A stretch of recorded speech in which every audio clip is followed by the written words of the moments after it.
Good morning friends, so welcome to the prelims booster session. आज का पहला topic है adaptive learning in Andhra Pradesh schools. Topic governance का important है। तो Andhra Pradesh personalised adaptive learning programme ने जो है न्यूज़ में अपनी जगह बनाई है, बिकॉज एक नोबल लॉरियट जो है उनकी स्टडी ने देखा है कि इससे सिग्निफिकेंटली स्टूडेंट्स की मैथ लर्निंग आउटकम्स जो हैं वो इम्प्रूव हो रही हैं। तो एजुकेशन रिफॉर्म्स जो है इंडिया में वो टेक्नोलॉजी को लीवरेज करना चाहते हैं ताकि लर्निंग गैप्स को कम किया जा सके। One of the promising interventions इस स्पेस में है पर्सनलाइज्ड अडेप्टिव लर्निंग, जो कि एक डिजिटल मॉडल है ताकि एजुकेशनल कंटेंट जो है वो इंडिविजुअल स्टूडेंट की नीड्स के हिसाब से टेलर किया जा सके। तो पर्सनलाइज्ड अडेप्टिव लर्निंग होता क्या है? एक एजुकेशनल अप्रोच जहाँ पर सॉफ्टवेयर डायनामिकली एडजस्ट कर लेता है अपने कंटेंट को, डिफ़िकल्टी लेवल को, अकॉर्डिंग टू जो स्टूडेंट की परफॉर्मेंस है। तो ये कस्टमाइज पाथवे है हर स्टूडेंट के लिए। अब इसके फीचर्स ये होते हैं कि गेमिफिकेशन कर देते हैं कंसेप्ट का ताकि एंगेजमेंट बढ़े। कॉन्टीन्यूस असेसमेंट होती रहती है रियल टाइम बेसिस पर। डिजिटल डिवाइसेस का यूज़ किया जाता है। स्किल मास्टरी पर फोकस होता है रादर देन रोट मेमोराइजेशन। तो आंध्र प्रदेश गवर्नमेंट ने कोलैबोरेशन की कन्वी जीनियस एआई के साथ और इंट्रोड्यूस किया पैल को सिलेक्ट स्कूल्स में। 2018 से ये इम्प्लीमेंटेशन शुरू हुई और धीरे धीरे 500 स्कूल्स में इसको एक्सपैंड किया गया।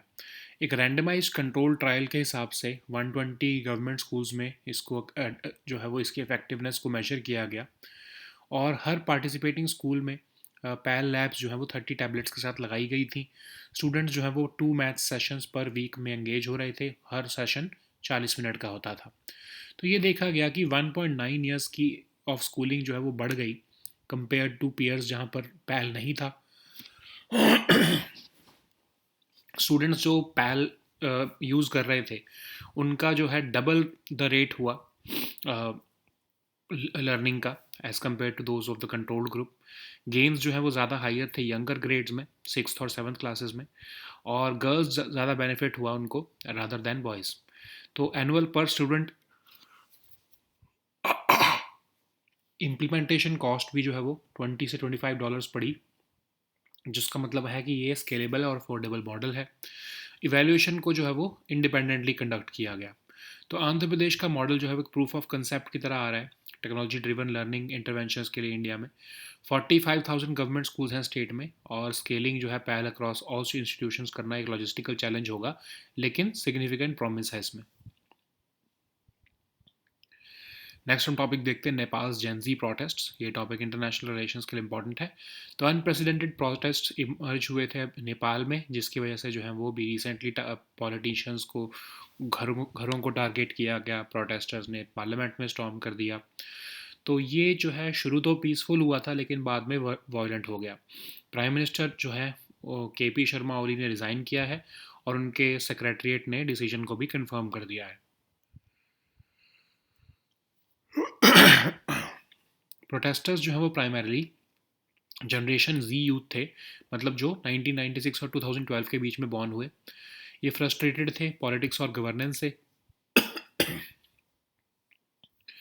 इन्होंने एक्सप्रेस किया deep anger at Nepal's corruption, और पॉलिटिशियंस के चिल्ड्रन जो है वो उनका एक्स्ट्रावेगेंट लाइफस्टाइल्स को देखकर उन्हें नेपो बेबीज़ या नेपो किड्स की तरह मॉक किया गया। गवर्नमेंट का डिसीजन कि 26 मेजर सोशल मीडिया प्लेटफॉर्म्स को बैन करना जो है ये एक तरह से उसने फ्रस्ट्रेशन को एग्रेवेट कर दिया। ये डिसकंटेंट जो है मास प्रोटेस्ट में टर्न हुआ, और अनरेस्ट रिप्रेजेंट करता है मोस्ट फोर्सफुल यूथ अपराइजिंग इन ईयर्स, और जो कि चाह रहे हैं कि वो करप्शन बंद करें, सोशल इनइक्वालिटी को ठीक करें, और लैक ऑफ जॉब अपॉर्चुनिटीज़ को भी एड्रेस करें। इंडिया जो है वो क्लोजली वॉच कर रहा है नेपाल का टर्मोइल विद कंसर्न। और हम ऑलरेडी मोनार्की के साथ और नेपाली कांग्रेस के साथ जो है वहाँ पर गुडविल लूज़ कर चुके हैं, क्योंकि हमने माओइस्ट को बैक किया था। तो ये वायलेंस जो है लेकिन इंडिया में ने कहा है कि हार्ड ट्रेंडिंग है, और रियफर्म किया है कि नेपाल की स्टेबिलिटी, पीस और प्रॉस्पेरिटी अटमोस्ट इम्पोर्टेंस के लिए अटमोस्ट इम्पोर्टेंस रखती है इंडिया के लिए। तो जो ये वायलेंस है ये रिफ्लेक्ट कर रहा है डीप स्ट्रक्चरल फेलियर्स नेपाल के डेमोक्रेटिक एक्सपेरिमेंट में। पीएम ओली के रेजिग्नेशन ने इस अनरेस्ट को रोका नहीं है। प्रोटेस्ट जो है वो गवर्नमेंट बैन से शुरू हुआ था सोशल मीडिया के, लेकिन धीरे धीरे जो है वो ब्रॉडर लेवल्स पर पहुंच गया कि वो करप्शन, नेपोटिज्म, इनइक्वालिटी को भी एड्रेस करना चाहता है। इन प्रोटेस्ट का कोई लीडरशिप नहीं है, क्लियर ऑब्जेक्टिव्स नहीं है, इसलिए सिर्फ एक तरह से निहिलिस्टिक एंगर है ये अगेंस्ट ऑल इंस्टीट्यूशंस। ठीक है। नेपाल के गवर्नेंस जो है वो elite power sharing elite power sharing और पैटर्नेज नेटवर्क्स पर चलती है। तो डिसइल्यूजनमेंट हो गई है लोगों की, एंटी सिस्टम फोर्सेस उससे बढ़ी। ठीक है। प्रो मोनार्की हिंदुत्व ग्रुप्स भी को भी जो है वो ये बल मिला वहाँ पर। तो नेपाल का टर्मोइल मिरर कर रहा है अनरेस्ट इन साउथ एशिया, जैसे कि बांग्लादेश में भी स्टूडेंट अपराइजिंग हुई थी, फिर श्रीलंका में अरागल्या की अपराइजिंग हुई थी। तो शाह जो हैं काठमांडू के मेयर, उन्होंने कहा है कि पार्लियामेंट की डिसोल्यूशन होगी, तो इसलिए जो है वो फेयर्स ये आ रहे हैं कि एंटी इंस्टीट्यूशनल रिटोरिक जो है वो डेमोक्रेटिक रिन्यूअल को ख़त्म ना कर दे। तो जेंजी प्रोटेस्ट जो है वो नेपाल की पॉलिटिकल बैंक्रप्सी और सिस्टमिक फेलियर्स दिखा रहे हैं। नेपाल के लीडर्स को इस एनर्जी को चैलेंज करके क्रेडिबल ऑल्टरनेटिव्स बिल्ड करने चाहिए, पॉलिसी फ्रेमवर्क्स लाने चाहिए और कंस्ट्रक्टिव इंस्टीट्यूशंस बिल्ड करने चाहिए। नेक्स्ट हम टॉपिक देखते हैं यूनिवर्सल पोस्टल कांग्रेस। ये टॉपिक आपके इंटरनेशनल रिलेशंस के लिए इंपॉर्टेंट है। तो 28th universal postal congress recently open हुई है। यूनिवर्सल पोस्टल कांग्रेस क्या है? यूनाइटेड नेशंस की स्पेशलाइज्ड एजेंसी और पोस्टल सेक्टर की primary forum for international cooperation. ये इस्टेब्लिश हुआ था ट्रीटी ऑफ बर्न से 1874 में। कोऑर्डिनेट करता है ये postal policies among member nations, set करता है rules for international mail exchanges. ठीक है। तो कांग्रेस जो है वो इसकी सुप्रीम अथॉरिटी है। कोई भी कंट्री जो यूनाइटेड नेशंस की मेंबर है वो मेंबर हो सकती है, यूपीयू की भी। बर्न स्विट्जरलैंड में इसका हेडक्वार्टर है। नेक्स्ट हम टॉपिक देखते हैं ESIC इनिशिएटिव्स। टॉपिक गवर्नेंस के लिए इंपॉर्टेंट है। तो एक significant step towards strengthening social security framework के लिए ECIC जो है उन्होंने दो मेजर इनिशिएटिव्स अनाउंस किए हैं, स्प्री 2025 और एमनेस्टी स्कीम 2025। स्प्री 2025 क्या है? 31 दिसंबर तक ये ऑपरेशनल रहेगी स्कीम।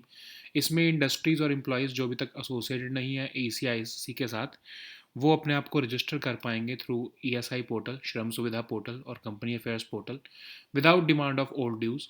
तो एम्प्लॉयर जो है रजिस्टर जो करेंगे स्प्री 2025 के साथ, उन्हें कंसिडर किया जाएगा कि वो अपनी डेट ऑफ रजिस्ट्रेशन से ही वो कवर्ड है, और जो भी वो डेट डिक्लेयर किए जाएंगे करेंगे।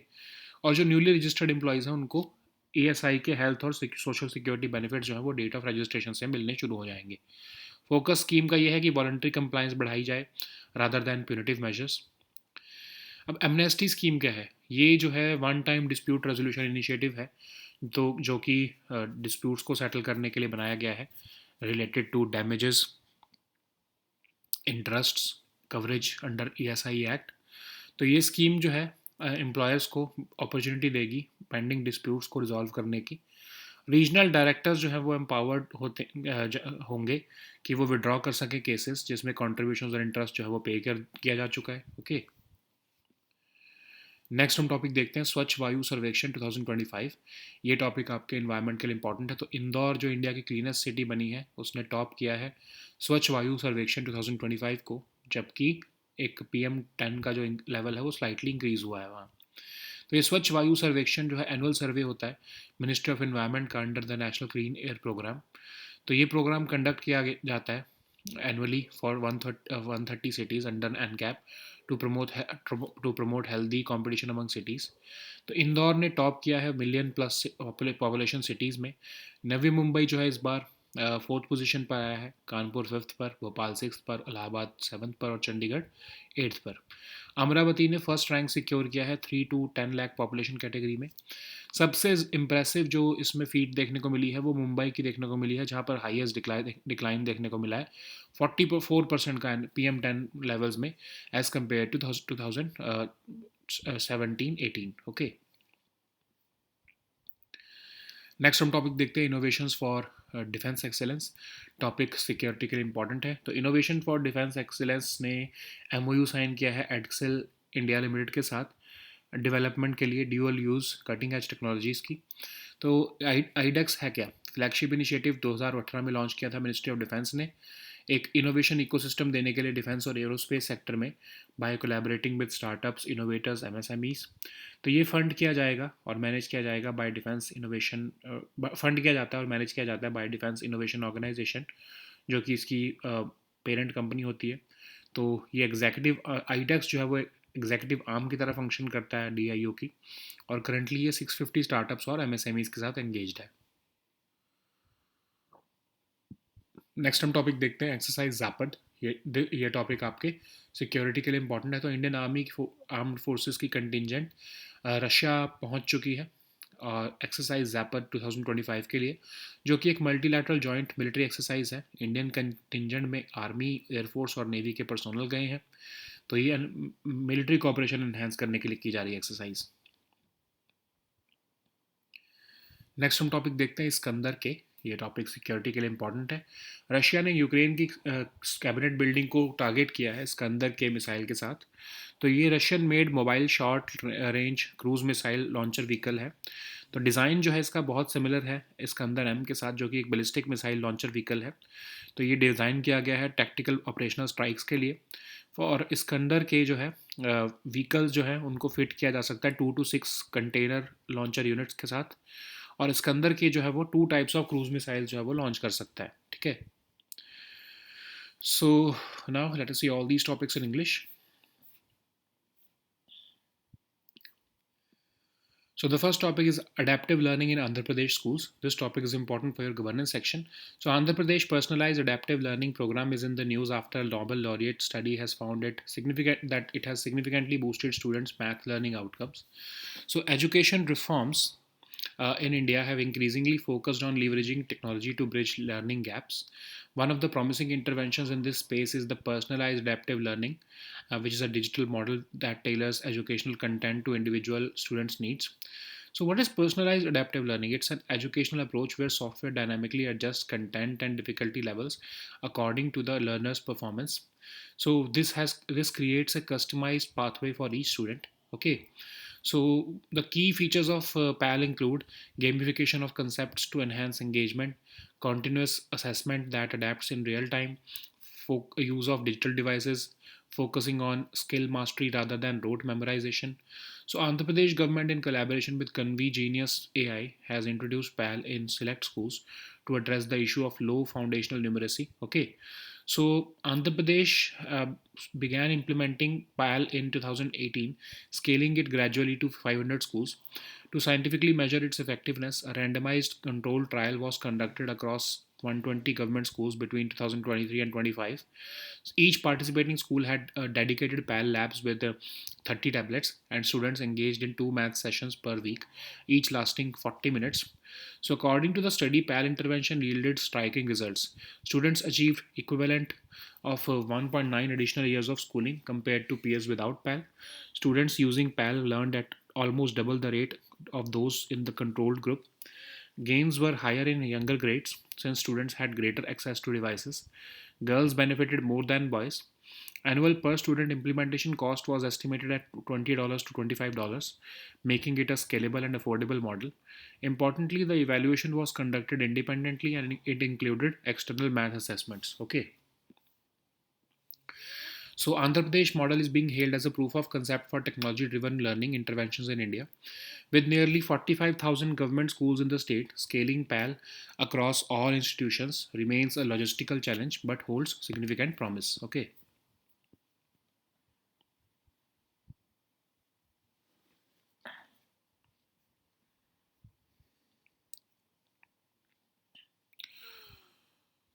So the next topic is Nepal's Gen Z protests. This topic is important for your international relations. So unprecedented protests erupted across Nepal on September 8, 2025, after the government banned major social media platforms. So what began as peaceful demonstrations by thousands of youth soon turned violent. Protesters stormed the parliament and targeted politicians' homes. As the Gen Z led agitation intensified for a second day, Prime Minister KP Sharma Oli resigned. His secretariat confirmed the decision amidst mounting pressure. So, protesters are primarily Gen Z youth who were born between 1996 to 2012.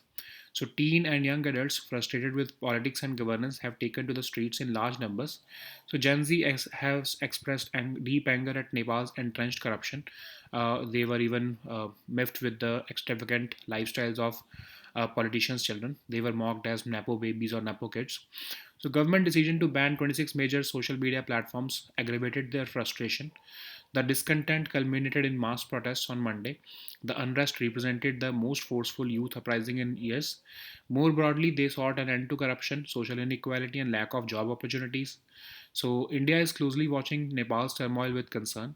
Having once lost goodwill with monarchy and Nepali Congress by backing Maoists, and India now faces a delicate balancing act. Of course, we have communicated that this violence was heart-rending, and we have reaffirmed that Nepal's stability, peace, and prosperity remains of utmost importance to us. Okay, so this uprising reflects deep structural failures in Nepal's democratic experiment. PM Oli's resignation has not stemmed the unrest. Protests began against the government's ban on social media, but they quickly transformed into a broader indictment of corruption, nepotism, and inequality. So, unlike past democratic movements, these protests lack leadership or clear objectives. Instead, they represent or express nihilistic anger against all institutions, state institutions. Nepal's governance remains dominated by elite power sharing and patronage networks. That's why this disillusionment has created space for anti system forces. So, Nepal's turmoil mirrors unrest in South Asia, like we saw in Bangladesh and Sri Lanka. So, Gen Z protests have exposed Nepal's political bankruptcy and systemic failures, and Nepal leaders must channelize this energy into building credible alternatives, policy frameworks, and constructive institutions. So the next topic is Universal Postal Congress. This topic is important for your international relations. So on 28th Universal Postal Congress, that is the supreme decision-making body of Universal Postal Union, has opened recently. Universal Postal Congress is a United Nations specialized agency and postal sector's primary forum for international cooperation. It was established by the Treaty of Bern of 1874. It coordinates the postal policies among member nations in addition to the worldwide postal system.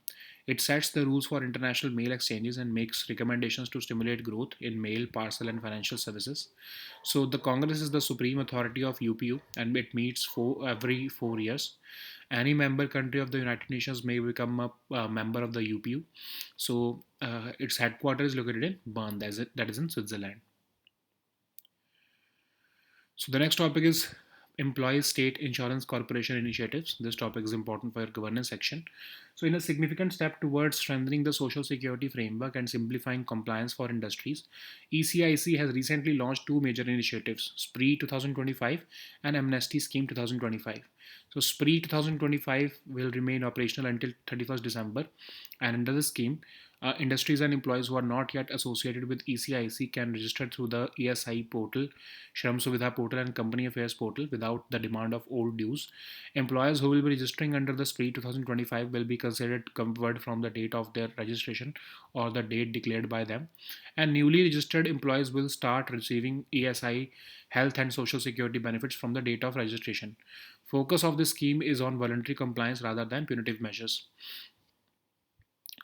So the next topic is Amnesty Scheme 2025. This topic is important.